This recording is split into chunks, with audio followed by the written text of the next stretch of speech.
मेरे प्यारे बच्चों, आप सभी को नमस्कार। क्या हाल है आप सभी के? पूजा जाटव, अभिषेक, विनय, दिवेंदु, श्वेता, रणधीर, पिंटू, तौफिक खान। बहुत तेज कमेंट आ रहे हैं मेरे भाई।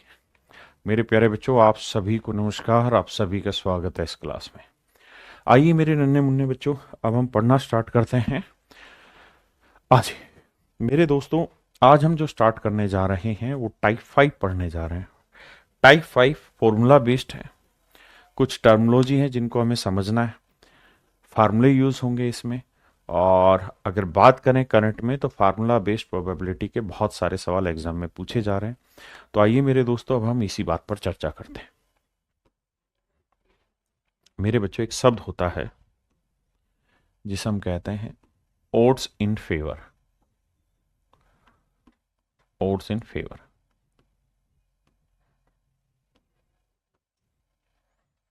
और ओड्स इन अगेंस्ट।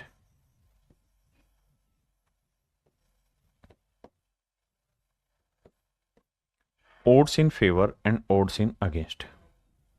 मेरे दोस्तों, बड़े ध्यान से इन दोनों ही शब्दों को समझिएगा। इन दोनों शब्दों का अर्थ क्या है? Odds in favour and odds in against. मेरे बच्चों, हर शब्द का कुछ ना कुछ मीनिंग होता है। हमें उस मीनिंग को ही प्रॉपरली पकड़ना है, तब जाके हमें सारी चीजें समझ आएंगी। ओड्स इन फेवर का मतलब है, जैसे मैं आपको ये कहूं कि यार हमने एक डाइस थ्रो की। हमने एक डाइस थ्रो की। क्या थ्रो की? डाइस थ्रो की। ठीक है। तो डाइस थ्रो की, तो डाइस में आया डाटा 1 2 3 4 5 6, ये आंकड़े हैं। तो मैं आपसे ये जानना चाह रहा हूं, मैं आपसे जानना ये चाह रहा हूं कि भाई ये बताओ, 4 आने की प्रोबेबिलिटी कितनी होगी और 4 ना आने की प्रोबेबिलिटी कितनी होगी? देखिए, जब भी 4 के ऊपर ऐसे लिखा रहे या किसी भी इवेंट के ऊपर ऐसा लिखा रहे, इसका मतलब है वो इवेंट होने की प्रोबेबिलिटी कितनी है। लेकिन अगर मैं ऐसे लिख दूं कि वो इवेंट ना होने की प्रोबेबिलिटी कितनी है, कई बार ऐसे भी लिखा रहता है और कई बार ऐसे भी लिखा रहता है। इवेंट ना होने की प्रोबेबिलिटी क्या होगी, ये इस तरह से साइन दिया जाता है। तो ओड्स इन फेवर का मतलब ये है कि ना होने से होने वाली का अनुपात कितना है। किसी चीज के ना होने से होने का अनुपात कितना है, ये मेरे प्यारे बच्चों कहलाता है ओड्स इन फेवर। हाँ जी। अगर मैं आपसे ये कहता कि 4 आने की प्रायिकता क्या होगी, तो आप ध्यान देना, 4 आने की प्रायिकता, आप कहते हैं कि सर टोटल हमारे पास आउटकम है 6, इसमें से 4 आने की प्रायिकता 1 है। लेकिन अगर मैं आपसे पूछ रहा हूं ओड्स इन फेवर, और मेरे भाई हिंदी इंग्लिश वाले, इंग्लिश में ही ध्यान से समझना, हिंदी में भी दिखाऊंगा क्या शब्द है इनका। ओड्स इन फेवर पूछा जा रहा है, तो इसका मतलब 4 आने की प्रायिकता यहां लिखो और 4 ना आने की प्रायिकता यहां लिखो। तो 4 आने की प्रायिकता 1/6 है और ना आने की 5/6। बिल्कुल ठीक है भाई, 4 तो एक ही बार आ सकता है और बाकी 5 बार 4 नहीं आएगा। तो इसका जब आप रेशियो लेंगे ना, तो ये रेशियो कहलाएगा 1:5। तो मेरे दोस्तों, अगर 1:5 है तो ये रेशियो ही आपका ओड्स इन फेवर कहलाता है। ध्यान देना, ये रेशियो ही मेरे दोस्तों आपका ओड्स इन फेवर कहलाता है। अब मेरे प्यारे बच्चों, हम बात करें ओड्स इन अगेंस्ट। अगेंस्ट में, अगेंस्ट की क्या कहानी है? तो अगेंस्ट की कहानी यह है कि 4 ना आने की प्रायिकता का 4 आने की प्रायिकता के साथ अनुपात। यानी अगेंस्ट में अगेंस्ट वाला पहले आएगा, यानी ना वाला पहले आएगा और फेवर वाला बाद में आएगा, हाँ वाला बाद में आएगा। और फेवर में हाँ वाला पहले होता है और अगेंस्ट वाला बाद में होता है। ये इनका शाब्दिक अर्थ है, पहले इसे समझो।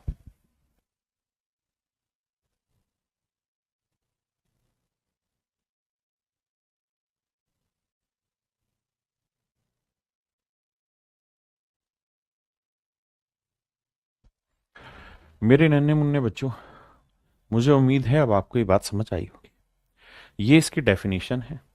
कहता है the odds in favour of occurrence of an event A is defined by P A, यानी होने की पहले ना होने की बाद में। अगर अगेंस्ट में है तो ना होने की पहले और होने की बाद में। हिंदी में लिखेंगे घटना ए के घटित होने के पक्ष में विषम। ओड को बोला जाता है विषम, यानी पक्ष में विषम पूछा जाए तो होने का पक्ष का पहले, अगेंस्ट का बाद में, और ना होने का पूछा जाए तो ना होने वाला पहले, अगेंस्ट बाद में। तो अब आप समझ गए होंगे कि यार हिंदी के शब्द बहुत अलग अलग हैं। 2023 मींस का जो एग्जाम हुआ था उसमें ये ओड्स इन फेवर और ओड्स इन अगेंस्ट पहली बार पूछा गया था। हम सीधे सवालों पे चर्चा करेंगे और फिर आगे। देखिए यार, जैसे मैं ये कहूं कि भैया if the probability of an event is 2/7, किसी इवेंट के होने की प्रोबेबिलिटी 2/7 है, तो मेरे प्यारे बच्चों मैं आपसे जानना चाह रहा हूं odds in favour, odds in favor of odds in favor of the event, तो इसकी क्या लिखोगे कि होने की पहले लिखोगे और ना होने की बाद में लिखोगे। तो 7 में से 2 चीजें होने की है, तो ना होने की कितनी हुई? 5। हाँ जी, अगर मैं यही चीज odds in अगेंस्ट पूछता, अगेंस्ट पूछता मेरे बच्चे,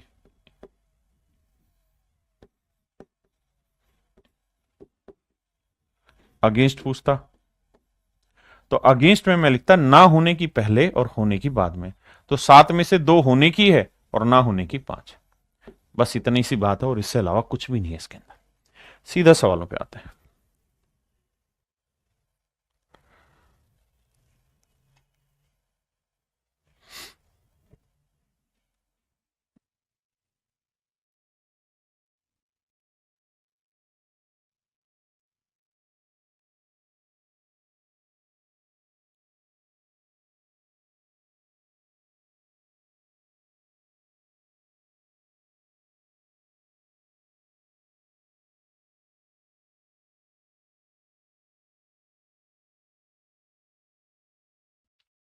कहता है ओड्स इन फेवर 4 है अगेंस्ट, भाई ओड्स इन फेवर पूछा है, फेवर में पहले होने वाला आएगा फिर ना होने वाला आएगा।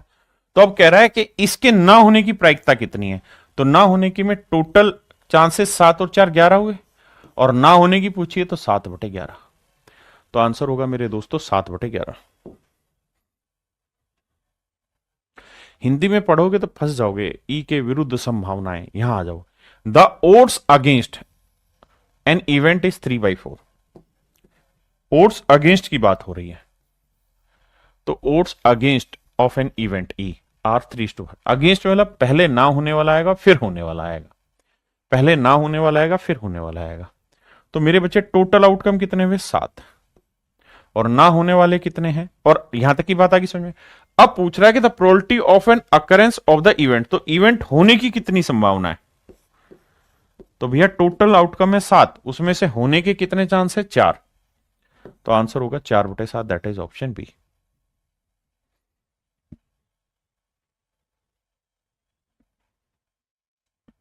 ये सवाल बढ़िया करो, समझो।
मेरे दोस्तों ध्यान से समझिए, सवाल में कह रहा है one of the two event must occur if the chance of one is 2/3 of the other. कहता है किसी चीज के होने की, किसी चीज के होने की जो प्रायिकता है, तो उसके जो दूसरी है देखो, इसने शब्द बड़ा लिखा है, इस शब्द को ध्यान से समझना। कहता है one of the two event must occur. कहता है दो घटनाओं में से एक अवश्य घटित होगी, दो घटनाओं में से एक अवश्य घटित होगी। मतलब ये हुआ कि जैसे मान लीजिए मैंने एक सिक्का उछाला, तो सिक्का उछाला तो हेड भी आ सकता है और टेल भी आ सकता है। बिल्कुल, सिक्का उछाला मेरे दोस्तों तो हेड भी आ सकता है और टेल भी आ सकता है, सही बात है। अगर मैंने सिक्का उछाला तो हेड भी आ सकता है और टेल भी आ सकता है, इसमें कोई दो राय नहीं है। तो मेरे बच्चे कह रहा कि दो आउटकम हैं इन दो घटनाओं में से, यानी हेड आने की और टेल आने की, दोनों में से एक श्योर होगा, यानी दो घटनाओं में से एक तो अवश्य घटित होगी। लेकिन यहां इस बात को भी समझना कि घटित होने की यानी हेड आने की कितनी प्रायिकता है, 1/2, और टेल आने की कितनी प्रायिकता है, 1/2। अगर मेरे दोस्तों मैं आपसे यह पूछ लूं कि हेड ना आने की कितनी प्रायिकता है, हेड ना आने की कितनी प्रायिकता है, तो वो भी 1/2 ही रहेगी, क्योंकि दो आउटकम में से हेड आने की एक चांस है और ना आने का एक चांस है। तो टेल आने का या हेड ना आने का एक ही तो मतलब हुआ, क्योंकि दो ही चीजें आ सकती हैं, या तो हेड आएगा, अगर हेड नहीं आया तो इसका मतलब टेल आएगा। ये मेरी बात समझे।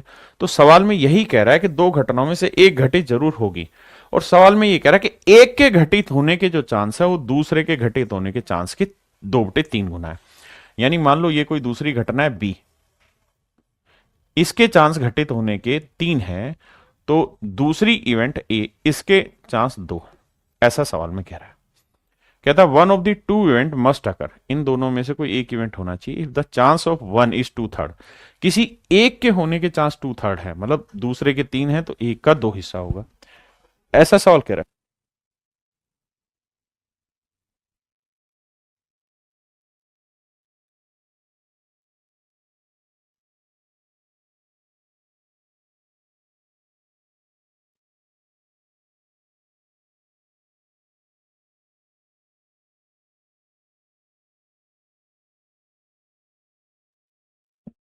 तो मेरे बच्चे सवाल में ए की होने की 2 है तो बी की होने की 3, और सवाल में ये कह रहा है कि इन दोनों में से कोई एक ही घटित होगा।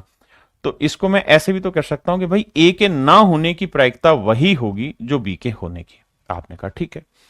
अब सवाल में मुझसे क्या पूछ रहा है, तो मुझसे अब ये पूछ रहा है कि भैया ये बता दो odds, then odds in favour of the other are. तो दूसरे की होने की जो वो है उसके फेवर में बताओ। तो भैया दूसरे के संभव यानी बी की बात कर रहा हूं, ए की बात नहीं कर रहा, दूसरे वाले की बात कर रहा है। तो कह रहा है कि odds in favour of B, odds in favour of B, in favour of B,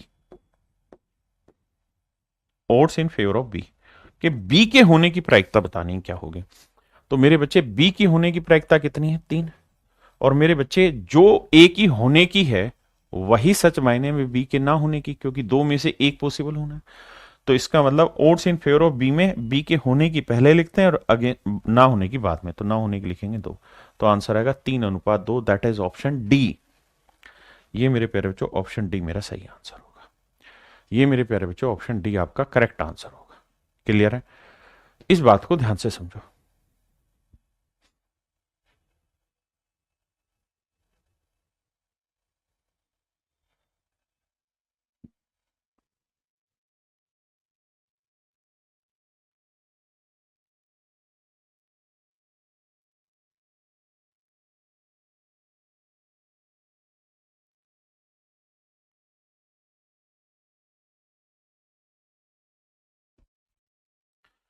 कह रहा the odds of an event are 13:3।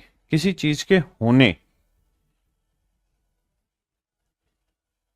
की फेवर में होने की, the odds of event in favour is 13:3।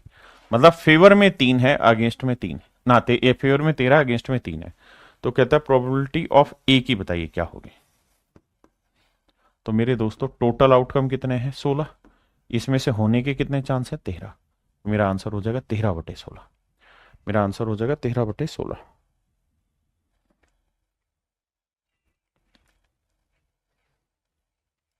कह रहा the odds of event are 15:9 against, against में मतलब ना होने के पहले है, होने के बाद में होगा। अगेंस्ट में पहले ना होना फिर होना। तो कह रहा है what is the probability of A के होने की क्या प्रायिकता है। तो टोटल आउटकम हो गए 15 और 9 24, और होने की प्रायिकता थी 9, तो 9/24 मेरा आंसर होगा। पिछले में ही पूछा था ना प्रोबेबिलिटी ऑफ ए। ठीक,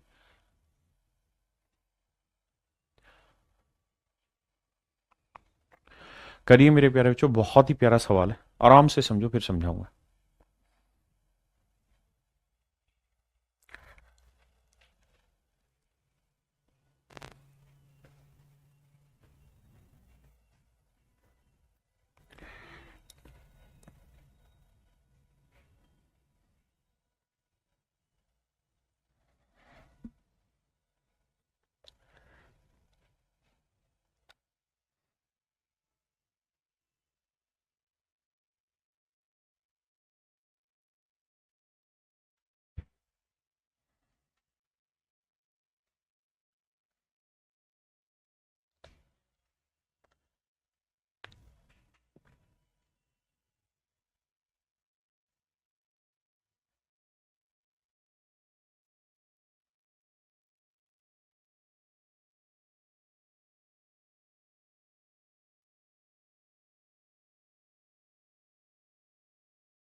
देखिए मेरे दोस्तों,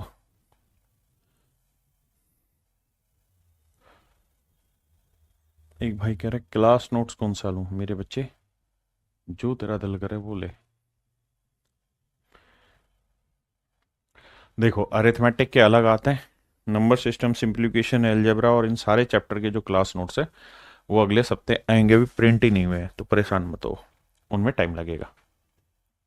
अरिथमेटिक के सारे आ चुके हैं। मेरे प्यारे बच्चों, सवाल में कह रहा है राकेश यादव के बटुए में 14 बिल है। ठीक है जी, यानी 14 चेक है एक किस्म से। 7 बिल 10 लाख के हैं।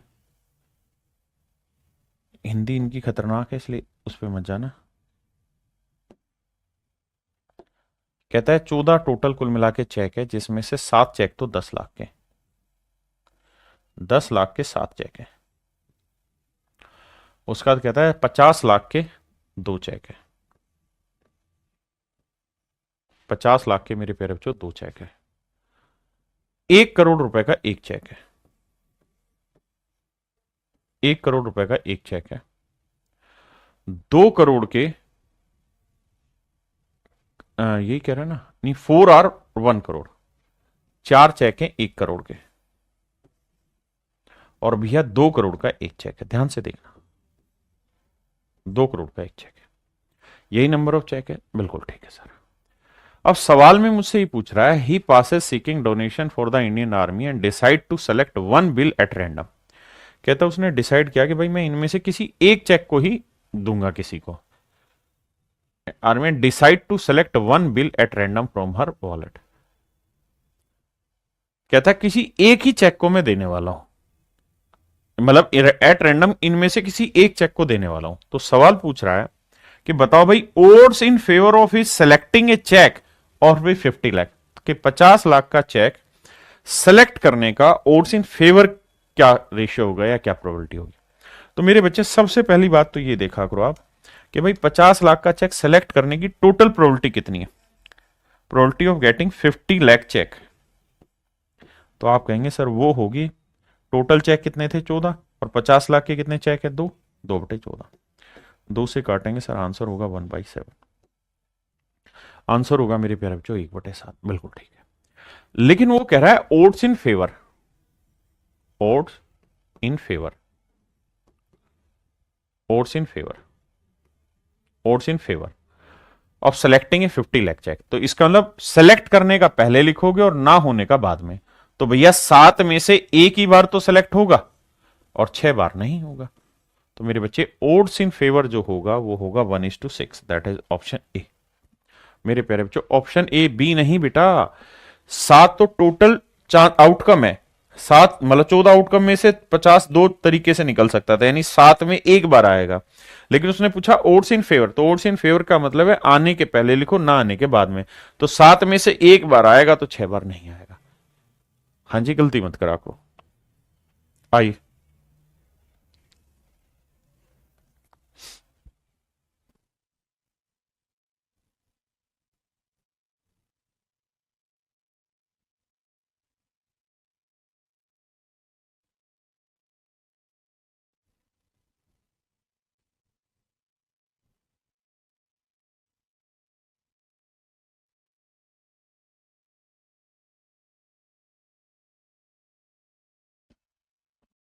ध्यान देना मेरे भाई, एक डब्बे में 9 लाल और 2 नीले कंचे और 3 पीले कंचे।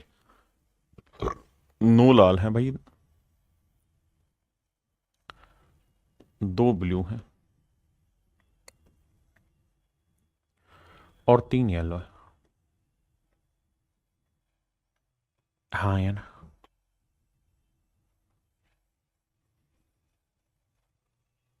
क्लियर है यहां तक की बात?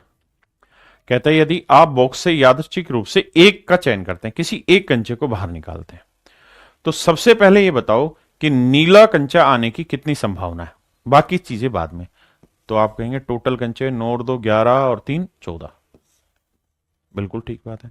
तो 14 में से नीला कंचा यानी ब्लू कंचा आने की कितनी संभावनाएं हैं? तो 2 है, तो 1/7, 1/7 मेरे प्यारे, मेरा बिल्कुल ठीक answer. 1/7 is my right answer, बिल्कुल ठीक है। अब मुझसे क्या पूछ रहा है? तो कह रहा है नीले मार्बल्स को चुनने के विरुद्ध। अब आगे हमसे बात जो कर रहा है, determine the odds against, odds against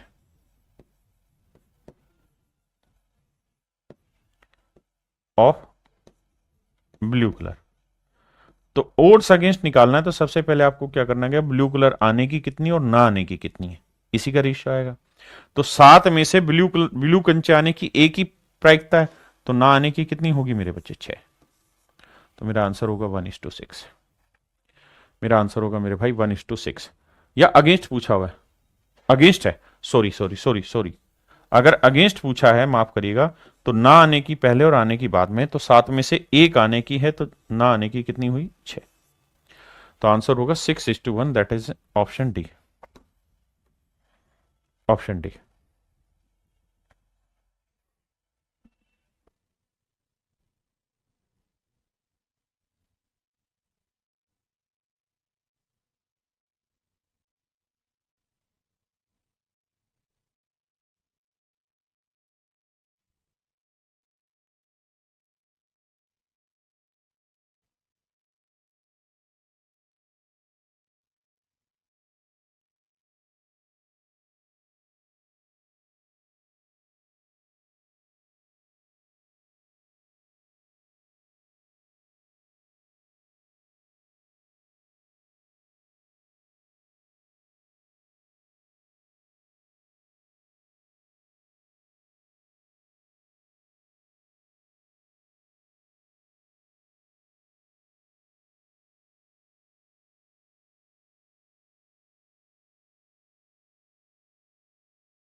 देखिए मेरे बच्चे, a card is picked from a deck of card, find the odds against of selecting.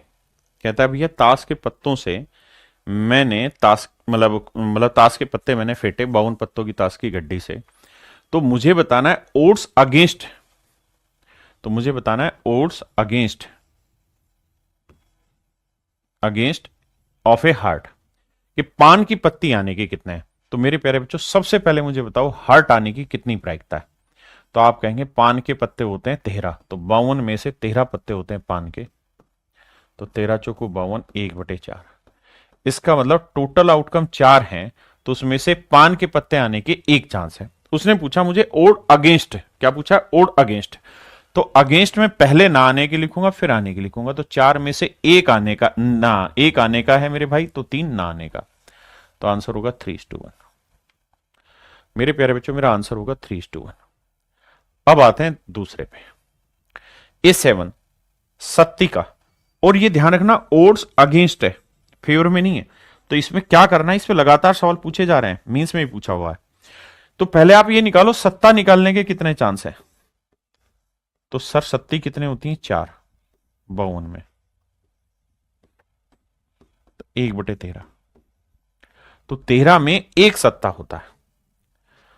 तो अब मुझे अगेंस्ट पूछा है, तो ना आने के कितने और आने के कितने वो लिखने हैं। तो 13 में से एक चांस आने का है, तो ना आने के कितने में मेरे भाई, 12। तो आंसर होगा 12:1। यहां ध्यान देना, ओड्स अगेंस्ट A7 और एक क्वीन, एक सत्ती आना और एक रानी आना, इसके चांसेस पहले इसके निकाल लो, आने के फिर ना आने के।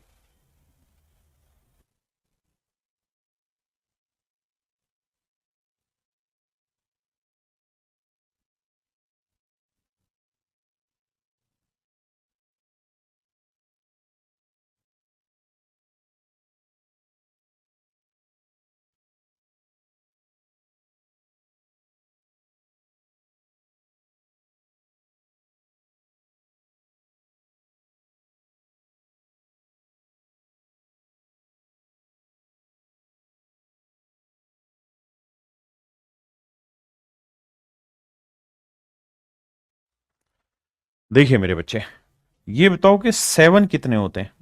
तो सर 7 होते हैं 4, यानी सत्ती होती है 4, और रानियां भी कितनी होती हैं, 4। तो भैया इस इवेंट के पॉसिबल होने की कितनी संभावनाएं हैं। तो आप कहोगे सर 8 संभावनाएं हैं, कितने में से, 52 में से। 4 दूनी 8, 4 13 52, यानी 13 में से 2 पॉसिबिलिटी है भाई होने की। लेकिन मुझे ये पूछा ही नहीं, मुझे पूछा अगेंस्ट, तो अगेंस्ट में ना होने की पहले लिखूंगा और होने की बाद में। तो 13 में से 2, माफ करना भाई, 13 में से 2 होने की है, तो ना होने की कितनी बनी भाई, 11। कितने बच्चे इस बात को समझ गए। देखो यार चैप्टर थोड़ा सा मुश्किल है, लेकिन अगर इंटरेस्ट लोगे तो समझ में आ जाओगे। ये पैक ऑफ कार्ड्स है, पिछली क्लास में आपको बहुत बढ़िया समझा रखा है, तो आपको पता है चीजें। आइए,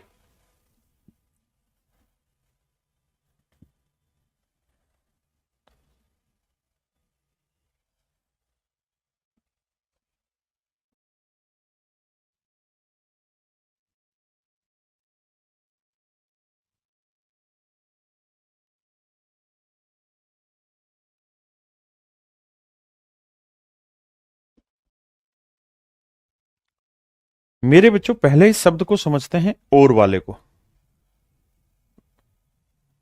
और फिर आगे की कहानी से पढ़ाता हूं। देखो यार, अगर मैं ये लिख रहा हूं 7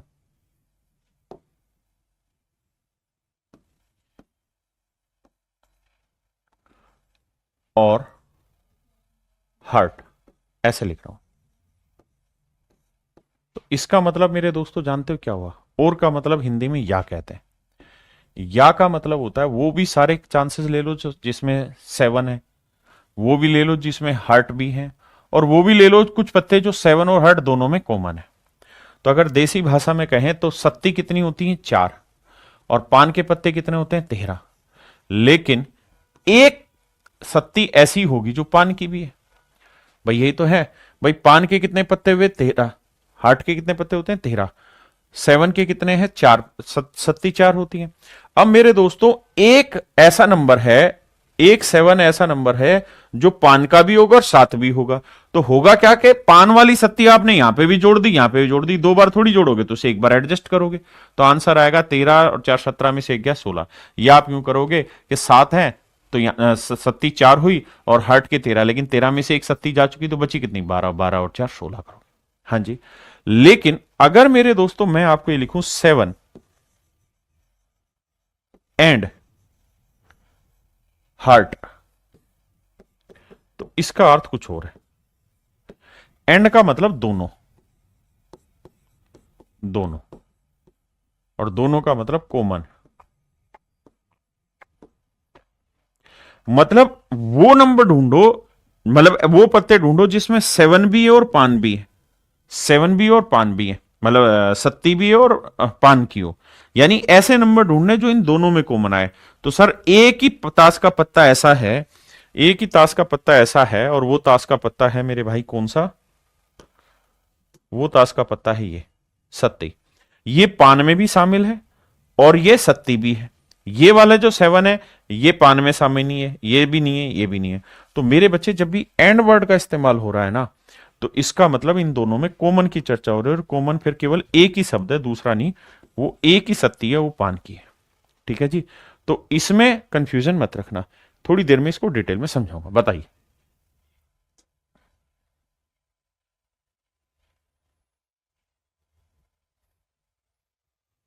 देखिए, पहले ये बताइए, ए 7 एंड ए हार्ट, एंड का मतलब क्या हुआ मेरे दोस्त? कॉमन। हमें फेवर में चाहिए या अगेंस्ट में चाहिए तो बाद का काम है। हमारा सबसे पहला काम होना चाहिए 7 एंड ए हार्ट, यानी सत्ती भी और पान की भी हो। तो ऐसा केवल एक ही पत्ता है। तो मुझे लिखना पड़ेगा कि अगर इस इवेंट के होने की पॉसिबिलिटी अगर मैं लिखूं, तो 52 में से केवल एक ही पत्ता ऐसा है जो सत्ती भी है और पान की भी। हाँ जी। अब मुझसे क्या पूछ रहा? Find the odds in favour. Favour की स्पेलिंग गलत की है। चयन के पक्ष में कितनी संभावना है? चयन के पक्ष में कितनी संभावना है? तो मेरे दोस्तों यहां मुझे पक्ष में चाहिए, फेवर में चाहिए, तो पहले होने की लिखूंगा फिर ना होने। तो 52 में से एक होने की है, तो ना होने की कितनी आई? 51। तो 1:51। अगर वो ओड्स इन अगेंस्ट पूछता तो 51:1 आता। बस ये सिंपल मेरा तरीका है। अब आते हैं अगले पे। द थ्री ऑफ स्पेड्स, चिड़ी की तिग्गी, चिड़ी की तिग्गी, स्पेड्स ऑफ 3, ये एक ही पत्ता होता है। आ गया? हाँ। चिड़ी की तिग्गी एक ही होती है, चिड़ी होती है भाई हिंदी में बोलते हैं, और ये तिग्गी एक ही होती है। तो इसका भी कहानी वही होगी कि भैया चिड़ी की तिग्गी 3 ऑफ स्पेड्स, तो भैया 52 में से इस इवेंट होने के भी एक ही चांस है ना? और फेवर में पूछ रहा है तो 1:51। अब आइए रेड किंग, लाल रंग का राजा होने के क्या चांस है?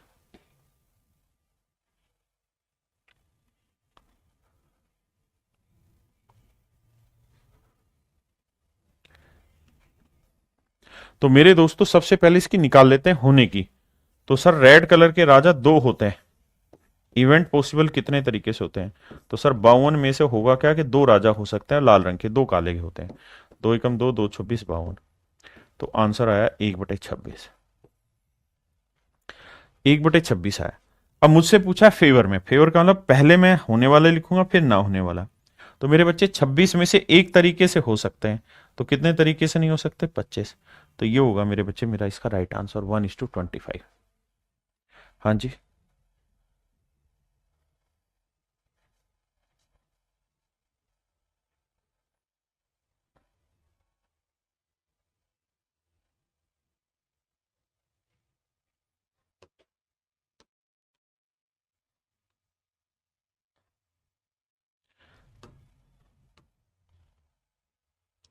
सवाल ये है कि भैया पासे का एक जोड़ा फेंका हमने। हमने क्या फेंका मेरे प्यारे बच्चों? पासे का एक जोड़ा फेंका, यानी दो डाइस हमने एक साथ रोल करी, या एक ही डाइस को दो बार रोल किया, दोनों का मतलब ही क्या है? तो कह रहा find the odds in favour of the sum being 7। तो 7 योग होने के कितने प्रोबेबिलिटी? पहले तो हम इसी के निकाल लेते हैं कि यार 7 योग होने का सम 7 हो, सम 7 हो, इस बात की कितनी संभावना है? तो कल ही आपको ये लिस्ट करवाई थी कि योग 7 होने की कितनी संभावनाएं होती हैं? 1:6। 7 के बाद कहानी उल्टी होनी चालू होती है। तो मेरे दोस्त मैं यहां कहता कि सर 6 बार ऐसा होगा, और टोटल केस कितने होते हैं? 36, क्योंकि एक एक बार में 6 होते हैं और 2 बार उछाला है, तो 6 की पावर 2 36। तो यानी अगर मुझे यहाँ आंसर देना होता तो सर मैं ये कहता कि 36 में 6 केसेज ऐसे होंगे, या 6 बार चांस ऐसे होंगे जब जोड़ मेरा क्या आ जाए 7। तो सर कितने तरीके हो गए? 1/6। अब मुझे पूछा है find the odds in favour. Odds in favour, favour में वो पूछा है, तो मुझे पहले होने के लिखने पड़ेंगे फिर ना होने के। तो 6 में से एक बार हो सकता है, तो 5 बार नहीं हो सकता। ये मेरे नन्हे मुन्ने बच्चों मेरा आंसर आ गया। एक भाई कह रहा समझ नहीं आ रहा। भाई मैं क्या बताऊं तुझे यार, थोड़ा सा है। अब ये odds in favour, odds in against, इन्हीं में तुम उलझ रहे होंगे। पता क्या करो, शब्दों को ना लिख लो जहां समझ नहीं आ रहा। अगला पूछ रहा find the odds against the first dice showing at 5। सवाल में कह रहा है कि अगेंस्ट बताना है कि पहला डाइस 5 शो कर रहा होगा। तो सबसे पहले आप ये करो कि भाई पहला डाइस जो है वो 5 शो करे, इस बात की क्या प्रायिकता होगी। तो भैया 2 डाइस उछाल रहे हो तो 36 तरीके से कहानियां सेट हो सकती हैं, बिल्कुल। अब पहले वाला जो डाइस है मेरे दोस्तों, वो 5 पहली डाइस पे कितनी बार आ सकता है, कितने केसेज में आ सकता है। तो देखो यार, वैसे आपने पढ़ा हुआ है 1 2 3 4 5 6, केवल यही तो केस है जिनमें पहली डाइस पे 5 आएगा। आप कहेंगे हाँ सर, पहली डाइस में 5 आ जाएगा। तो कितने, 5 केस नहीं, 6 केस हैं। 1 2 3 4 5 6, 6 केसेज हैं, है ना। तो भैया 6/36 काटेंगे तो मेरे भाई 1/6। लेकिन यहां हमसे क्या पूछ रहा है, ओड अगेंस्ट। अगेंस्ट में क्या करो, पहले ना आने का लिखो फिर आने का लिखो। तो ना आने के हुए 6 में से 5 केस और आने के हुआ 1 केस। 6 में से 1 केस आने का हुआ तो 5 केस ना आने के हुए। ठीक है जी। अब मेरे भाई आगे आ जाओ छठे पे, ना मतलब इस पे सी पे। कहता है डबल आने के अगेंस्ट कितने। तो सबसे पहले देखो डबल आने के कितने चांसेस है। तो पीछे की क्लास में याद कराया था कि डबल यहीं आएगा, 1 2 3 4 5 6, केवल 6 ही केसेस में डबल आता है। तो भैया डबल आने के 6 केसेस हैं टोटल 36 में से। तो रेशियो इज अगेन 1/6। इसका मतलब अब अगेंस्ट पूछ रहा है, तो मतलब पहले ना आने के लिखो फिर आने के। तो 6 में से 5 ना आने के हैं तो 1 आने का है। That is my dear is your right answer.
कह रहा है यार 16 पुरुषों और 14 महिलाओं की एक कक्षा में से एक व्यक्ति को यादृच्छिक रूप से चुना जाता है।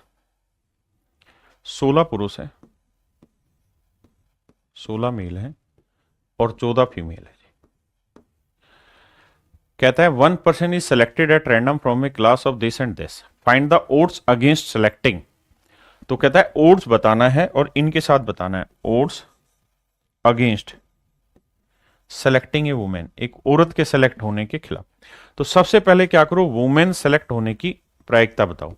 तो भैया टोटल 16 और 14 30 केस हैं, इसमें से वुमेन होने के 14 है। 2 7 14, 2 15 30, 7/15, यानी 15 में से 7 केस हैं वुमेन के सेलेक्ट होने के। तो 7 केस सेलेक्ट होने के हैं, तो बाकी 8 केस, अच्छा मुझे अगेंस्ट चाहिए था तो पहले ना होने के लिखो फिर होने के। तो 15 में से 7 होने के हैं तो बाकी 8 ना होने के होंगे। बिल्कुल ठीक है, हाँ जी। अब आगे आते हैं मेरे दोस्तों, अगला है ओड अगेंस्ट।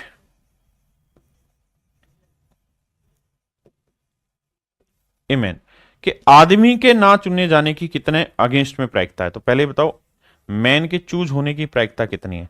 तो सर वो है 16/30, तो 8/15, यानी 15 में से 8 चुनने की है और ना चुनने की, 15 में से 8 चुनने की तो बाकी 7 क्या हुई, ना चुनने। तो मेरे दोस्तों आंसर होगा 7:8। लगा भाई आगे सवाल।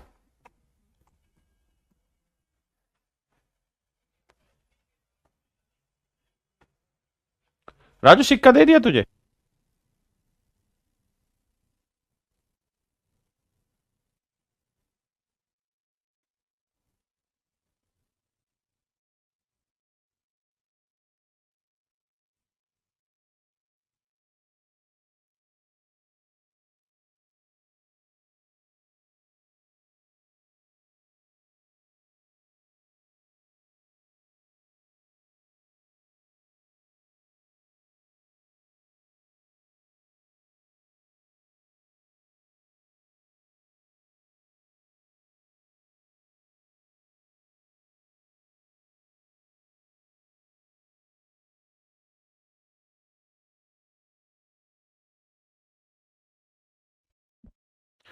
देखो मेरे बच्चे, पिछली क्लास में मैंने इवेंट्स पे बहुत सारी चीजें आपको समझाई थी। अब उन चीजों की जरूरत मुझे यहां पड़ेगी। तो मैं उम्मीद करता हूं कि जो पीछे मैंने समझाया वो आप पढ़ के आए होंगे, नहीं तो मैं दोबारा से इसे पढ़ा रहा हूं क्योंकि इसकी यहां जरूरत होगी।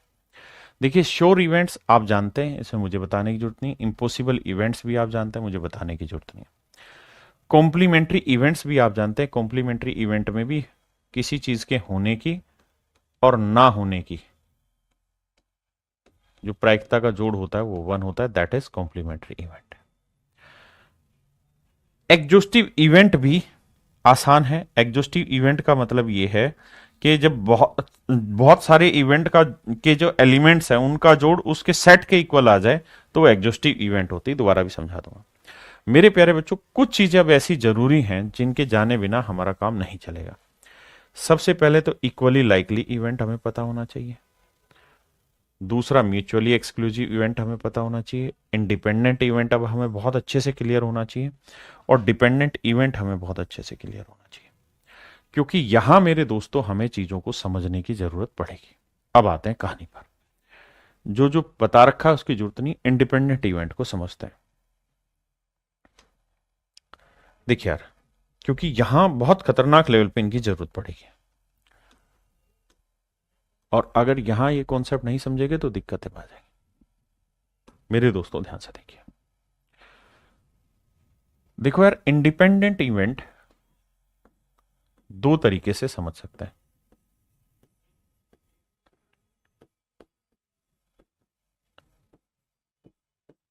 पहला, सिंगल एक्सपेरिमेंट में।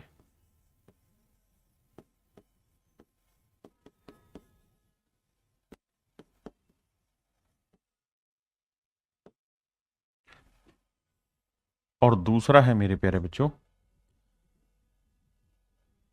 Different experiment. Different experiment.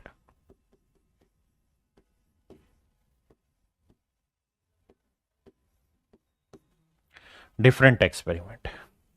Independent event को समझते हैं। देखिए यार, डिफरेंट एक्सपेरिमेंट तो बहुत आसान है। जैसे मैं आपको कहूं कि यार मैं आपको प्रोबेबिलिटी पढ़ा रहा हूं और आपको प्रोबेबिलिटी मेरी पढ़ाई हुई समझ आ जाए और साथ में आज बारिश आ जाए, तो ये मेरे प्यारे बच्चों क्या कहलाती है? ये कहलाती है दो से ज्यादा एक्सपेरिमेंट की इंडिपेंडेंट इवेंट। मतलब मैं आपको पढ़ा रहा हूं, वो समझ आएगा या नहीं आएगा, इस बात का कोई भी प्रभाव बारिश पे नहीं पड़ेगा कि बारिश होगी या नहीं होगी। आप कहेंगे हाँ भाई, मैं आपको पढ़ा रहा हूं तो मान लो आपको समझ आ भी जाएगा और समझ ना भी आए, या इसको ऐसे लिख लेते हैं, अंडरस्टैंड भी हो जाए, नॉट अंडरस्टैंड भी हो जाए। ठीक है जी। रेनफॉल हो भी जाए और कुछ सूखा भी रह जाए, ऐसे भी हो सकता है। अब मेरे प्यारे बच्चों, डिफरेंट एक्सपेरिमेंट में क्या क्या चांसेस होंगे? एक सेकंड ना भाई।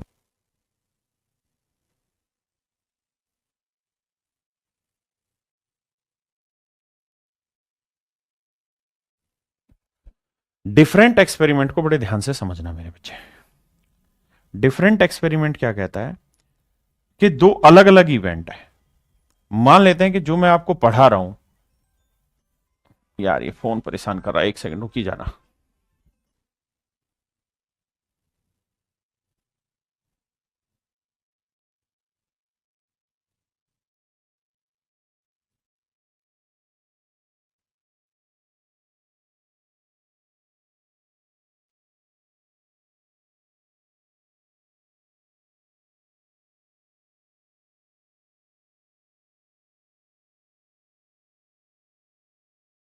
मेरे बच्चों एक सेकंड बस, मैं इनको लगा दे रहा हूं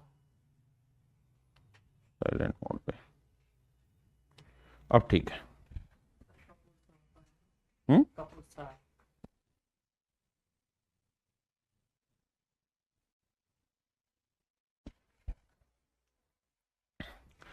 देखिए मेरे दोस्तों, या तो डिफरेंट एक्सपेरिमेंट हो, फिर से लेते हैं यार, इस कहानी को दोबारा समझाते हैं, फोन के चक्कर में खराब हो गया।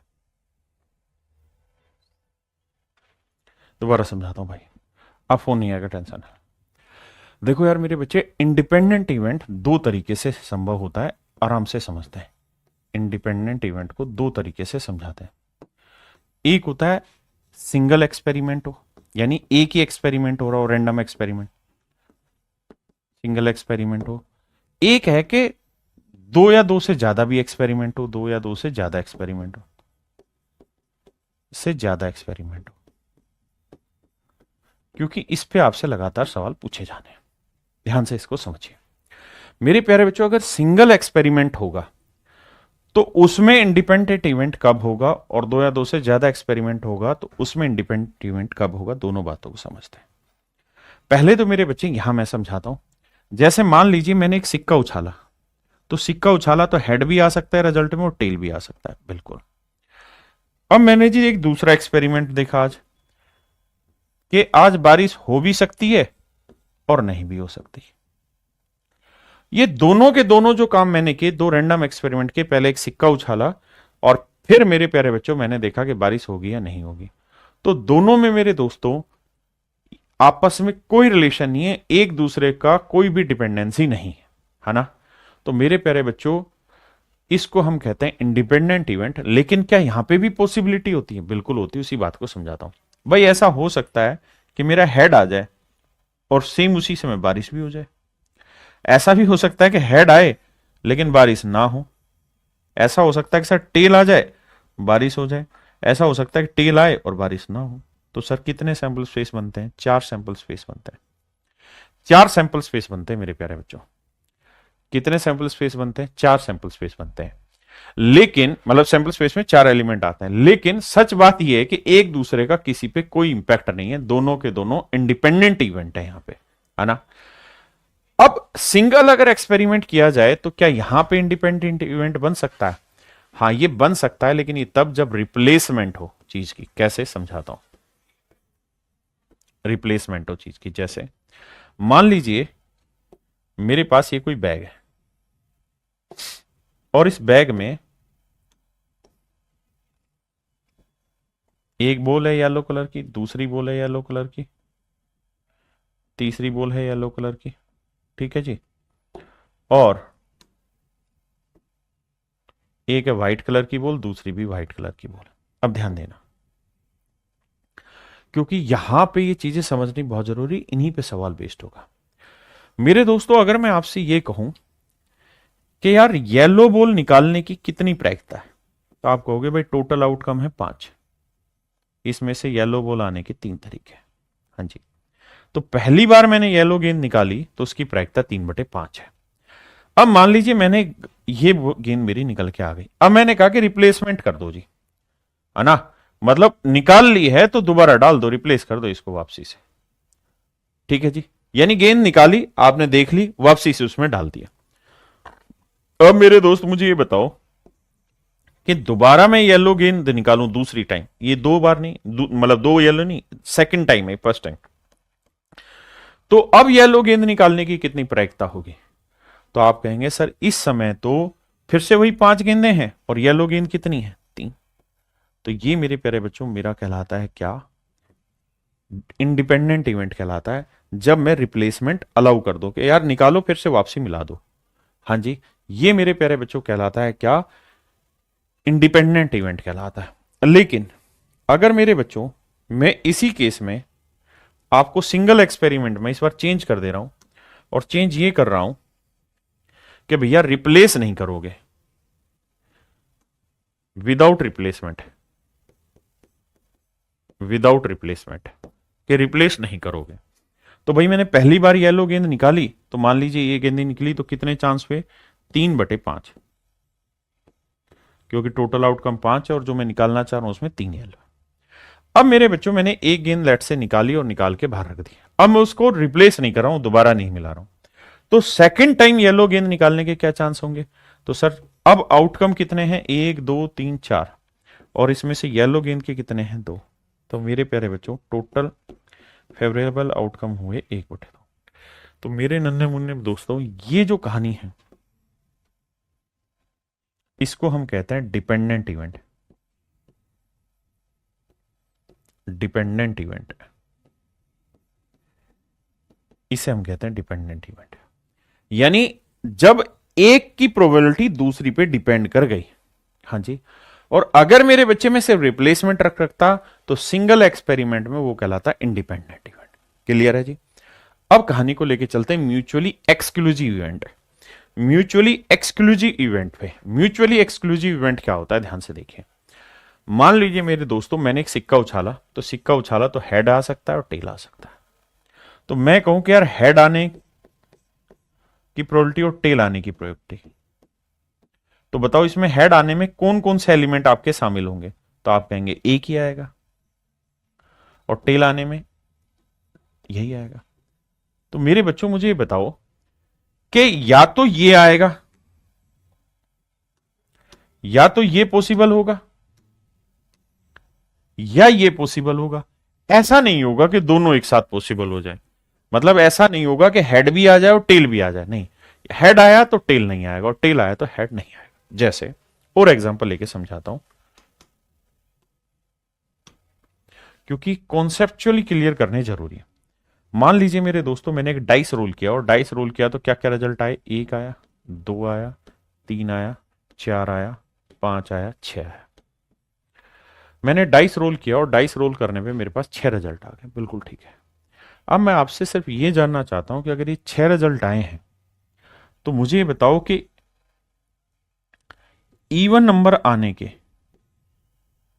इवन नंबर आने में कौन कौन से एलिमेंट आप लोगे। तो आप कहेंगे दो, चार, छह, बिल्कुल ठीक है। और मैं अब आपको कहूं कि ओड नंबर आने में कितने कौन से इवेंट लोगे, तो आप कहोगे एक, तीन और पांच।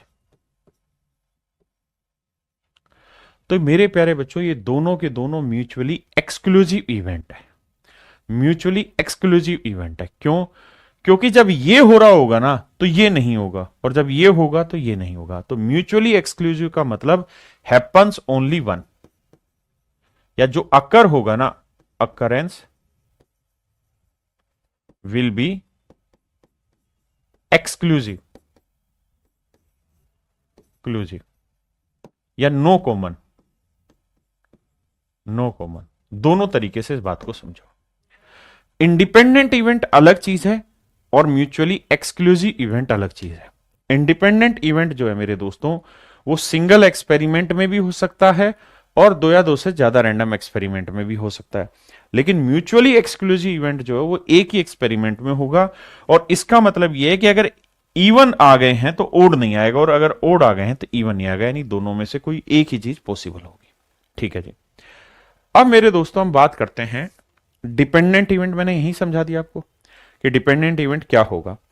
अब नोट ए म्यूचुअली, ये तो है mutually event, mutually exclusive event, ये कहलाएंगे मेरे दोस्तों mutually exclusive event. Mutually exclusive event,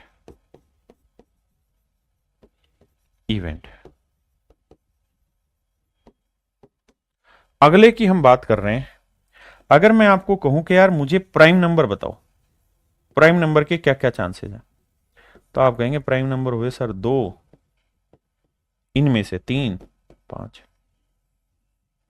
और मैं आपसे कहूं कि यार मुझे इवन नंबर बताओ, तो इवन नंबर में आप बताओगे कि सर दो, चार, छह, ये बनेंगे। तो प्राइम नंबर आने के और इवन नंबर आने के मैंने चांसेस कैलकुलेट कर लिए।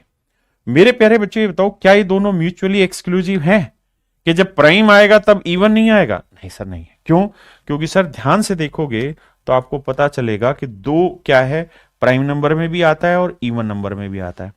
तो मैंने उछाला और मान लो गलती से दो आ गया, तो वो तो प्राइम भी है और इवन भी है। तो क्या ये म्यूचुअली एक्सक्लूसिव होंगे? नहीं। तो इसका मतलब मेरे दोस्तों ये जो होंगे ये नॉट म्यूचुअली एक्सक्लूसिव होंगे, नॉट म्यूचुअली एक्सक्लूसिव होंगे, ये म्यूचुअली एक्सक्लूसिव नहीं होंगे। इस बात को ध्यान रखना। ठीक है जी। डिपेंडेंट इवेंट मैं समझा चुका हूं। एग्जॉस्टिव इवेंट कौन से होते हैं? जैसे मान लीजिए मैंने एक डाइस फेंकी, तो डाइस में कौन कौन से सैंपल स्पेस आएंगे सर? डाइस में सैंपल स्पेस आएगा सर 1 2 3 4 5 6। अब मान लीजिए मैंने आपसे कहा कि भाई कि इवन नंबर निकालिए, तो इवन नंबर हुए 2 4 6। ठीक है जी। अब मैंने आपको कहा कि यार प्राइम नंबर निकालिए, तो आपने कहा कि सर 2 3 5। अब मैंने ये कहा कि यार मुझे ओड नंबर निकालिए, तो आपने कहा कि सर 1 3 5। तो मेरे प्यारे बच्चों, जब भी बहुत सारे सबसेट का, इन्हें हम सबसेट भी कह देते हैं, यानी बहुत सारे इवेंट्स के सारे एलिमेंट मेन सेट में मिल जाएं, यानी मेन सैंपल स्पेस में मिल जाए, तो ये एग्जॉस्टिव इवेंट कहलाते हैं। जैसे 2 4 6 इसके अंदर है, 2 3 5 इसके अंदर है, 1 3 5 इसके अंदर है। तो इसे मेरे नन्हे मुन्ने प्यारे बच्चों हम कहते हैं क्या? म्यूचुअली ना सॉरी एग्जॉस्टिव इवेंट। क्लियर हुआ यहां तक? नीतीश कुमार भाई, मैंने बताया कि म्यूचुअली एक्सक्लूसिव को इंडिपेंडेंट नहीं कह सकते, उनमें डिफरेंट है। म्यूचुअली एक्सक्लूसिव चीज अलग है और इंडिपेंडेंट चीज अलग है। म्यूचुअली एक्सक्लूसिव का मतलब होता है कि दो चीजें, अगर कोई एक चीज हो गई तो दूसरी नहीं होगी। जैसे मान ले मैंने तुझे कहूं कि मैं तुझे पढ़ाऊं और बारिश हो जाए, ये इंडिपेंडेंट है या म्यूचुअली एक्सक्लूसिव? तो तू ये कहेगा कि सर ये म्यूचुअली एक्सक्लूसिव नहीं है, क्योंकि म्यूचुअली एक्सक्लूसिव का मतलब होता है कि आपका पढ़ाया हुआ समझ आ गया तो बारिश नहीं होगी ना। सर ये नहीं है, इसमें तो कोई रिलेशन ही नहीं है। भाई आप पढ़ा रहे हो और बारिश हो सकती, तो ये सर इंडिपेंडेंट कहलाएगा कि आप पढ़ा रहे हो और बारिश हो जाए, आपके पढ़ाने से बारिश का कोई रिलेशन नहीं। अब मेरे हिसाब से आपको दोनों बातें बहुत अच्छे से समझ में आ गई होंगी। अच्छा, इक्वली लाइकली इवेंट का मतलब भी क्या होता है कि जैसे दो ऐसे इवेंट, मान लीजिए एक इवेंट है ए और एक इवेंट है बी, अगर दोनों की प्रोबेबिलिटी इक्वल आ गई तो हम इन्हें इक्वली लाइकली इवेंट कहते हैं। जैसे मान लीजिए मैंने आपको कहा कि यार हमने एक डाइस रोल किया, डाइस से ही समझाता हूं। एक डाइस रोल किया तो डाइस में क्या क्या सेट हो सैंपल स्पेस आएंगे? 1 2 3 4 5 6। बिल्कुल ठीक है। अब मैं कह रहा हूं कि इवन नंबर आने की क्या क्या संभावनाएं होंगी, तो आप कहेंगे 3/6। मैं कहूं यार ओड नंबर आने की क्या क्या प्रायिकता होगी, वो भी 3/6 होंगे, क्योंकि इन 6 में से 3 इवन होंगे, 3 ओड होंगे। तो दोनों की ही प्रोबेबिलिटी सेम आ गई। तो मेरे प्यारे बच्चों, इनको हम बोलते हैं क्या? इन्हें हम बोलते हैं इक्वली लाइकली इवेंट, यानी एक जैसे इवेंट, एक जैसे इवेंट। बिल्कुल ठीक कहा भाई एक बच्चे ने, जी नरसिम्हा राव ने, कि म्यूचुअली जो है वो एक इवेंट में होगा, इंडिपेंडेंट जो है वो एक इवेंट में भी हो सकता है, लेकिन वो तभी होगा जब वो रिप्लेसमेंट कर दिया जाए, यानी कोई चीज निकाले और बाद में उसमें रिप्लेस कर दें। हाँ जी, इस बात को ध्यान देना। अब मेरे दोस्तों कुछ नोटेशन है जिन नोटेशन के बारे में हमें जानना चाहिए, इसको बारे में हमें पढ़ लेना चाहिए कि इन शब्दों का अर्थ क्या है।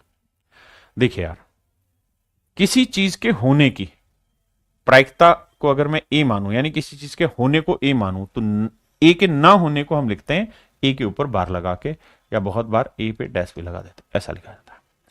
अगर मेरे बच्चे मैं आपसे कहूं ए और बी का मतलब क्या है, या एटलीस्ट वन ऑफ ए और बी, तो इस बात को समझिए। ए और बी, या एटलीस्ट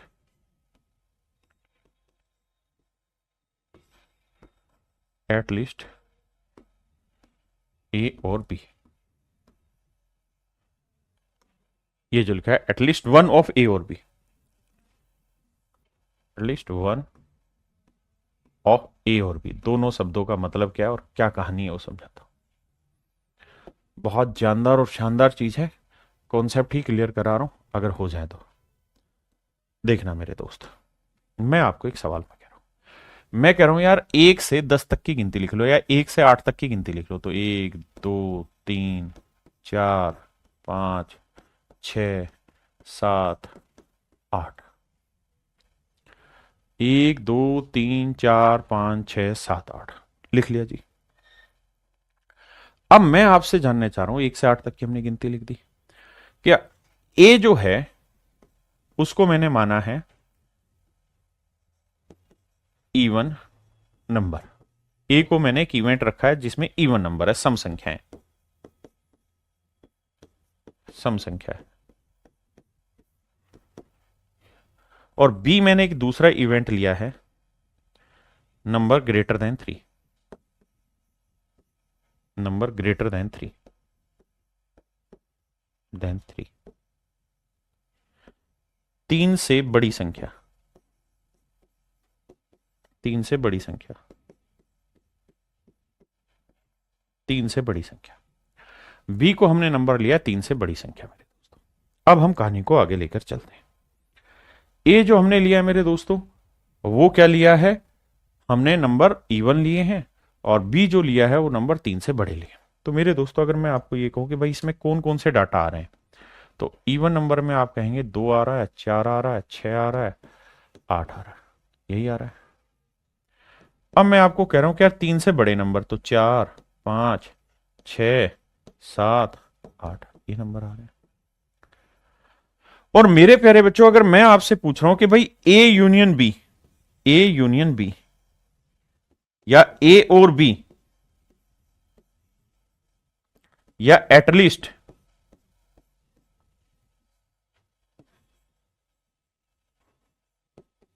वन ऑफ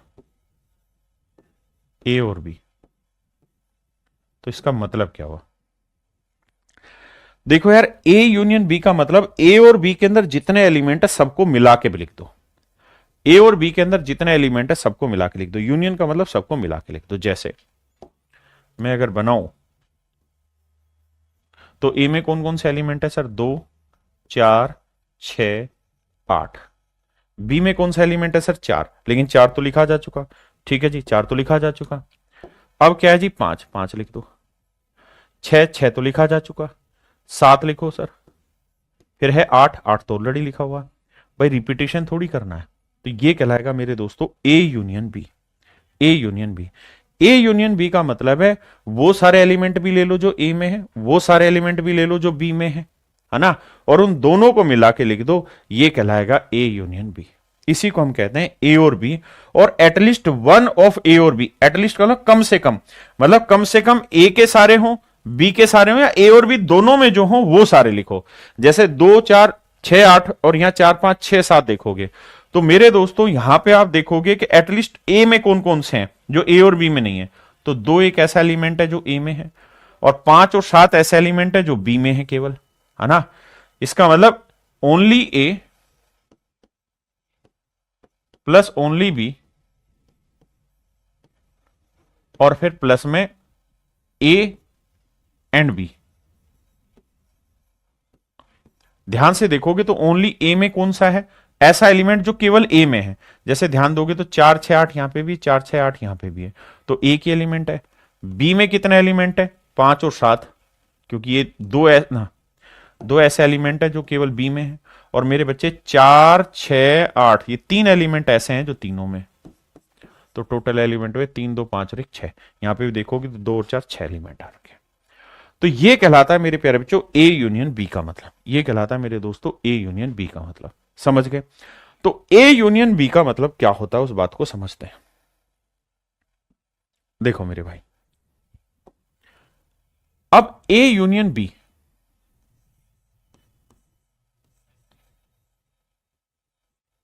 दो केसेस में पूछेगा आपसे।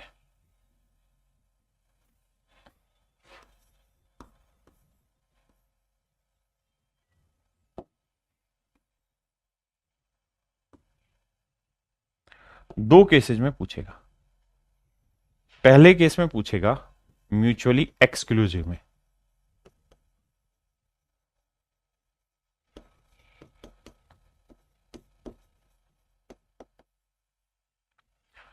और दूसरा केस होगा मेरे दोस्तों नॉट म्यूचुअली एक्सक्लूसिव।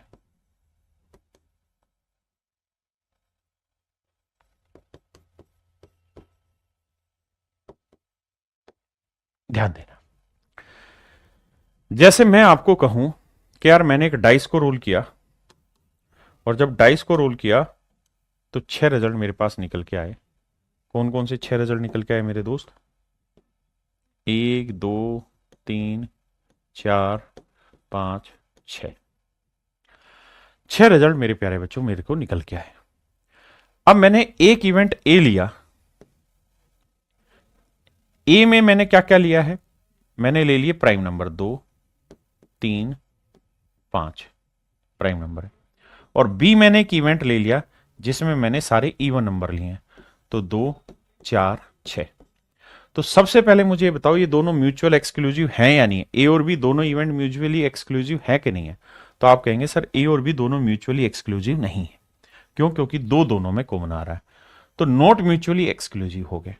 मैं आपसे कहूं कि यार एक इवेंट है ए या एक इवेंट है पी, और पी इवेंट में सारे इवन नंबर हैं 2 4 6, और एक इवेंट है क्यू, क्यू में सारे ओड नंबर हैं 1 3 5।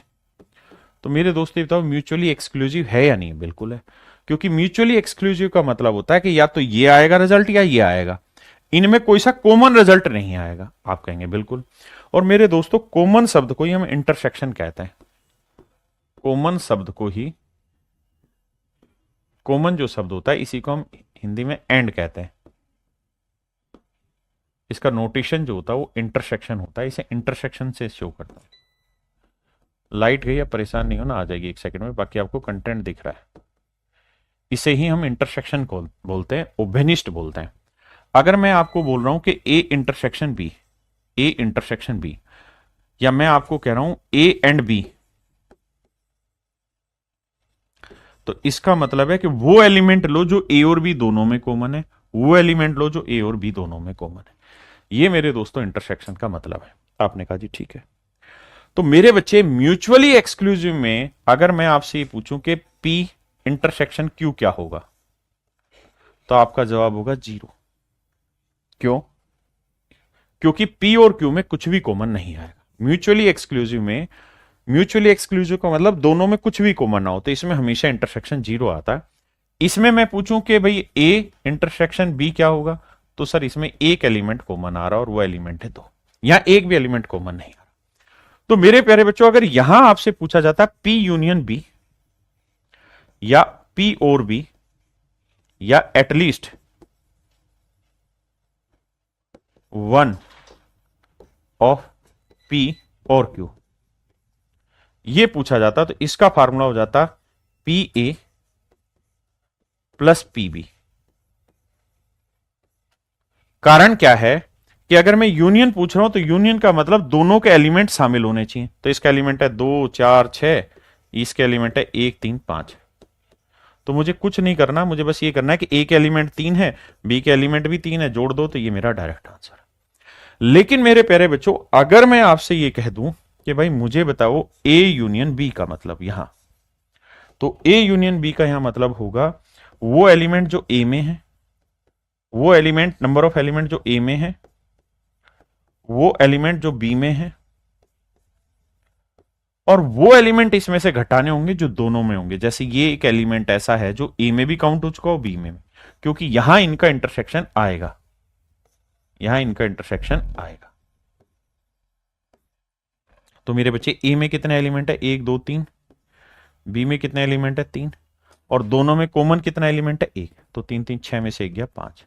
अगर आप इसका सेट बनाएंगे भी, यूनियन का सेट बनाएंगे, तो यूनियन का सेट बनाओगे तो आप लिखोगे 2 3 5, बिल्कुल ठीक है। फिर इसके एलिमेंट लिखोगे तो 2 ऑलरेडी आ चुका है, तो 4 और 6। तो ये कहानी होती है मेरे प्यारे बच्चों, जब नॉट म्यूचुअली एक्सक्लूसिव हो तो ये फार्मूला लगेगा, और म्यूचुअली एक्सक्लूसिव हो तो ये वाला फार्मूला लगेगा मेरे बच्चों।